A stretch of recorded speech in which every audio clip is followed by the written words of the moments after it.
नमस्कार दोस्तों, आओ सीखे आज के चैनल में आप सभी का स्वागत है। मेरा नाम कनक है और आज की वीडियो बहुत ही खास है क्योंकि आज हम सीखने वाले हैं बड़े बड़े वर्ड्स को कैसे पढ़ा जाता है। तो बहुत ही आसान तरीके से मैं आपको सिखाने वाली हूँ। चलिए शुरू करते हैं। शुरू करने से पहले अगर आपने अभी तक हमारे चैनल को सब्सक्राइब नहीं किया है तो जल्दी से कर लीजिए ताकि आने वाले टाइम में आपको और अच्छी वीडियो मिल सके और आप जल्दी से इंग्लिश सीख सकें। सबसे पहले देखिए मैंने यहाँ पर 1 2 3 4 क्यों लिख रखा है। तो आपको कैसे पढ़ना है, पहले सो पहले आपको असो पढ़ना है। उसके बाद आपको क्या करना है, सी पढ़ना है, यानी कि डबल एस और आई को सी पढ़ना है। उसके बाद ने पढ़ना है और उसके बाद सन पढ़ना है। TION को सन पढ़ा जाता है। तो ये तो आपको सिंपल हो गया, ठीक है। उसके बाद देखिए यहाँ पर दूसरा जो है इसको किस तरीके से पढ़ना है। यहाँ पर देखिए पहले फे क, पहले अफेक्ट पढ़ेंगे, फिर क पढ़ेंगे, फिर टे पढ़ेंगे, फिर शन पढ़ेंगे। अफेक्टेशन। तो अगर आप एक दो बार इसको मिलाएंगे ना तो बहुत ही आसानी से आप इसको पढ़ लेंगे। जैसे कि पहले अफे पढ़ लिया, फिर कटेशन, ठीक है। तो इसका मतलब क्या होता है, बनावट, और इसका मतलब हत्या। अब एक और तरीका मैं आपको बताने वाली हूँ, बहुत ही सिंपल है। वो कौन सा तरीका है वो जान लेते हैं। देखिए आपको क्या करना है, जैसे कि आप देख रहे हैं TION, तो TION को हमें सन पढ़ना होता है। क्या पढ़ना होता है, सन। तो सिंपल तरीका है, कहीं पर भी अगर TION आएगा तो आपको उसको सन पढ़ देना है। तो मान लीजिए आपको सन तो समझ में आ गया, अब कहीं पर भी आएगा तो आप इसे सन पढ़ देंगे। अब दूसरा है, जैसे कि डबल देख रहे हैं, डबल एस है, डबल एफ है, तो इनको कैसे पढ़े, तो डबल एस होगा या फिर डबल एफ होगा। तो आपको इसमें से एक को पढ़ना होगा, एक को साइलेंट रखना है। जैसे कि डबल एस है तो स पढ़ना है, डबल एफ है तो खफा पढ़ना है। तो यही चीज़ें होती है जो बड़ी कर देती है। अगर आप इसको डबल एस को खाली श पढ़ देंगे, दोनों जगह स पढ़ देंगे और यहाँ पर फ पढ़ देंगे तो आपको कन्फ्यूज़न नहीं होगी। दूसरा TION को सन पढ़ देंगे तो भी आपको टेंशन नहीं होगी। आप देखिए, मान लीजिए आपको पता है कि डबल एस को श पढ़ते हैं, तो असो सिंपल हो गया, असो। उसके बाद सी हो गया और ने, और उसके बाद सन हो गया, एसोसिनेशन, ठीक है। उसके बाद देखिए इसी तरीके से अब देखिए आ पढ़ दिया, उसके बाद फे पढ़ दिया, क्योंकि आपको पता है कि डबल एफ को सिर्फ फ पढ़ना है, तो फे। उसके बाद आधा का पढ़ते हैं क्योंकि इसके बाद कोई भी मात्रा नहीं है, तो क। उसके बाद TA को टे पढ़ना है, उसके बाद सन पढ़ देना है, अफेक्टेशन, ठीक है। तो इस तरीके से अगर आप पढ़ते हैं तो बहुत ही आसान हो जाएगा। चलिए अब आगे देख लेते हैं। कंक्लूजन, यानी कि पहले कन पढ़ना है, फिर क्लू पढ़ना है, उसके बाद जन पढ़ना है। अब देखिए SION कहीं पर भी आएगा तो उसको आपको जन पढ़ना होता है। तो ये चीज़ याद रखिएगा। सबसे मेन क्या है, आपको SION का पता होना चाहिए। SION कहीं पर भी आए तो आपको क्या पढ़ना है, जन पढ़ना है। अब ये चार तो आपको सिंपल समझ में ही आ गया कि SION कहीं पर होगा तो उसको जन पढ़ेंगे। अब क्या बचा आगे वाले, तो आपको यहाँ पर CO को हम नहीं पढ़ेंगे, हम क्या करेंगे, CON को पढ़ेंगे। पर देखिए हम तीनों को क्यों पढ़ रहे हैं, देखिए कहीं पर भी अगर कोई सा भी है, C को छोड़ के कुछ भी है या फिर C भी है, आपको क्या करना है, ON साथ में है तो आपको ON को भी साथ में ले लेना है। तो आप इसको क्या पढ़ेंगे, कन। तो कहीं पर भी ON साथ में होगा तो आपको उसको न पढ़ना है, यानी कि O को आ पढ़ना है।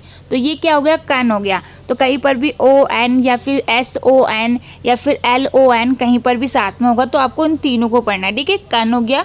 उसके बाद C को आधा का पढ़ें क्योंकि इसके बाद कोई भी मात्रा नहीं है। अगर कोई भी आपका ऐसा वर्ड है जिसके आगे कोई मात्रा नहीं है तो वहाँ पर आपको उसको आधा पढ़ना होता है, ठीक है। तो क हो गया। उसके बाद L को ला पढ़े और U को ऊ पढ़े, यानी कि क लू। फिर उसके बाद SION को जन पढ़े, यानी कि जन। तो कन क्लू जन।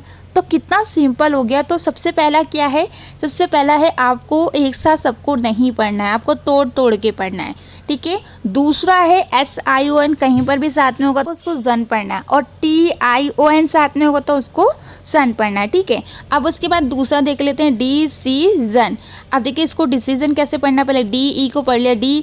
उसके बाद S और I को C पढ़ लिया। अब देखिए SI को C कैसे पढ़ना है, कभी कभी तो का भी पढ़ लेते हैं। तो अगर S के बाद IEY होता है तो S को स पढ़ते हैं। तो सिंपल आपको समझ में आ गया कि S को क्या पढ़ना है, आपको स पढ़ना है। तो SI को C पढ़ लिया। उसके बाद SION है, यानी कि सिंपल जन पढ़ लेना, डिसीजन। डिसीजन हो गया, जिसका मतलब होता है निर्णय लेना, ठीक है। उसके बाद देखिए डिवीज़न। डिवीज़न में भी बहुत सिंपल है, DI को पढ़ लिया, D। और B को बा पढ़ते हैं, I को ई पढ़ते हैं, यानी कि वी। उसके बाद SION को जन पढ़ लेना है, ठीक है। डिवीज़न यानी कि विभाजन करना या फिर अलग अलग करना, ठीक है। उसके बाद देखिए इवेजन, इवेजन में क्या है, फिर से देखिए SION साथ में आ गया, यानी कि इसको जन पढ़ देंगे और ई को ई पढ़ें, वी को वा पढ़ें, ए को ए पढ़ें, यानी कि वे इवे हो गया, उसके बाद जन हो गया, इवेजन यानी कि टाल मोल। ठीक है, तो यहाँ पर आपको समझ में आ गया। चलिए अब आगे देख लेते हैं।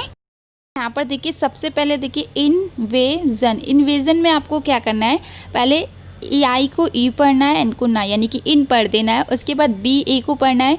आपको क्या करना है, पहले इन पढ़ा, फिर वे पढ़ा, फिर जन पढ़ा, यानी कि इनवेजन मतलब होता है आक्रमण करना। ठीक है, उसके बाद देखिए सेकंड, इसमें क्या है, कुछ चीज़ें हैं जो मैं आपको पहले समझा देती हूँ। ई को हमने इक पढ़ा है, अब ई को इक क्यों पढ़े हैं, सबसे पहले वो जान लेते हैं। इक सप लो जन, अब इसको कैसे पढ़ रहे हैं, देखिए ई को ई पढ़ रहे हैं और इसको कश पढ़ रहे हैं। क्या पढ़ रहे हैं, एक्स को कश पढ़ रहे हैं। ठीक है, तो एस को कश भी पढ़ा जाता है एक्स को, और पी को प पढ़ रहे हैं। तो जो शाह था हमारा, आधा शाह था, तो हमने यहाँ पर इसको क्या किया है, आधा शाह को हमने पा पे लगा दिया, यानी कि एक सप। उसके बाद LO को लो पढ़ते हैं और SION को जन पढ़ रहे हैं। ठीक है, एक सप्लोजन, एक सप्लोजन यानी कि विस्फोट या फिर धमाका। ठीक है, तो आप इसको इस तरीके से पढ़िए और कहीं पर भी गलती ना करें। ठीक है, उसके बाद देखिए यहाँ पर नो वाइज, नो वाइज भी पढ़ सकते हैं, उसे नो विज भी पढ़ सकते हैं, दोनों तरीके से पढ़ा जाता है। जैसे कि NO को नो पढ़ दिया, V को व पढ़ें, I को ई पढ़ें, S को सा पढ़ें और लास्ट वाले ई को नहीं पढ़ते। वैसे तो I के बाद एक पर छोड़ के ई होता है, तो I को आई पढ़ा जाता है, बट देखिए दोनों तरीके से पढ़ा जाता है।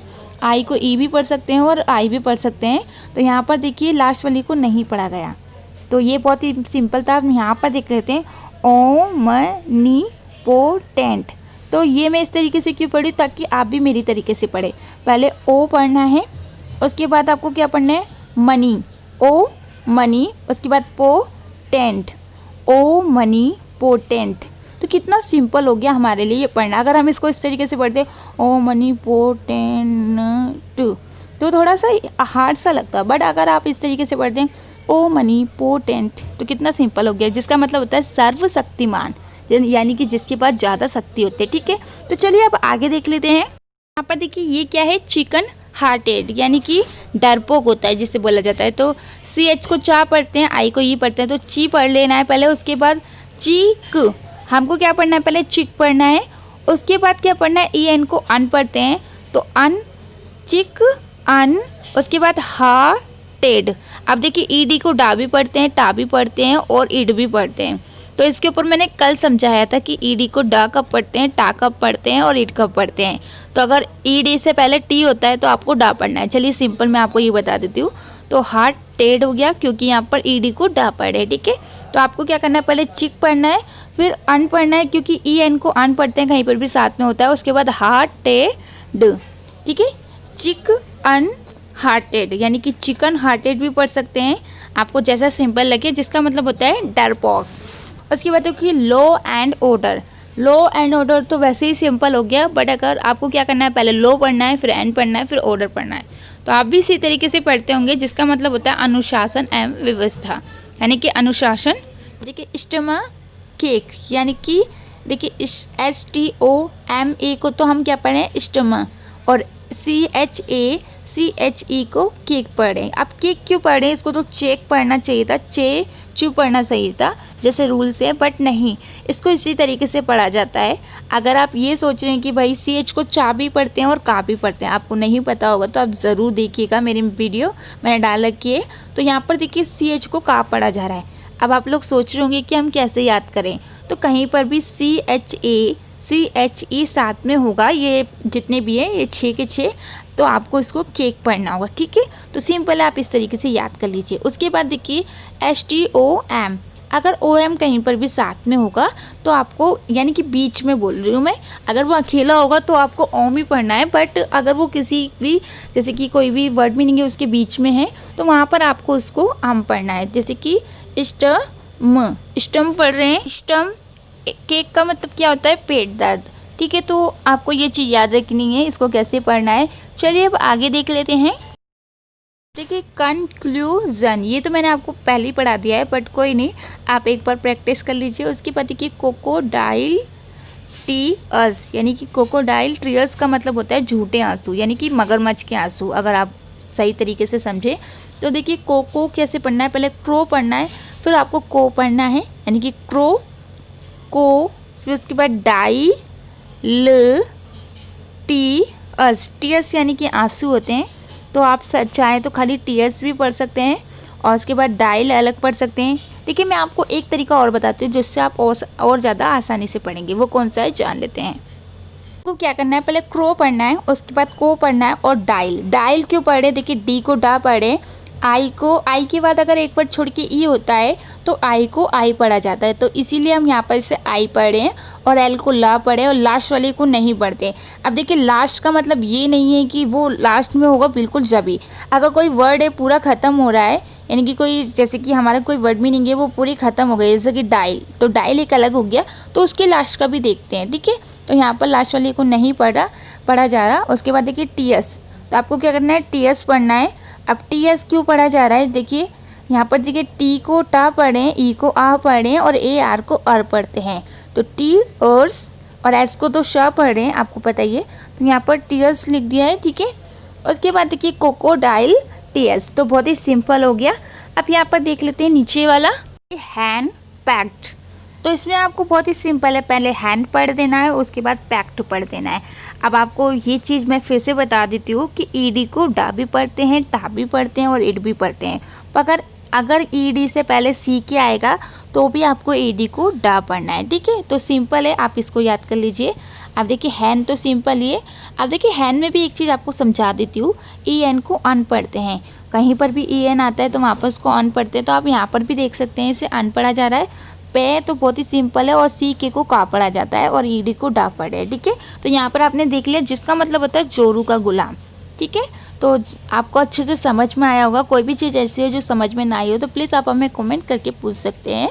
और अगर आपने अभी तक हमारे चैनल को सब्सक्राइब नहीं किया तो ज़रूर कीजिए, क्योंकि मैं चाहती हूँ आपको अच्छे से इंग्लिश सिखाना, तो आप हमारे सदस्य होंगे तो बहुत जल्दी सीख जाएंगे। चलिए आज के लिए इतना काफ़ी है, फिर कल दोबारा मिलते हैं और आपको इंग्लिश सिखाते हैं।